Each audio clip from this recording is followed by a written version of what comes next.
যে ব্যক্তি প্রত্যেক শুক্রবারে জুম্মার দিন সূরা কাহাফ একবার পড়বে, আল্লাহ তাআলা তাকে 3টা ফজিলত মর্যাদা দান করবে।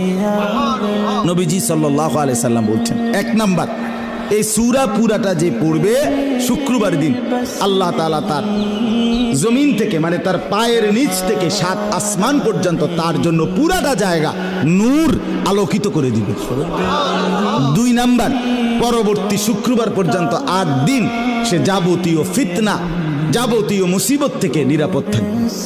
3 নাম্বার, পরবর্তী 8 দিন যদি দাজ্জালও বের হয়, আল্লাহ তাকে দাজ্জালের ফিতনা থেকে রক্ষা করবে।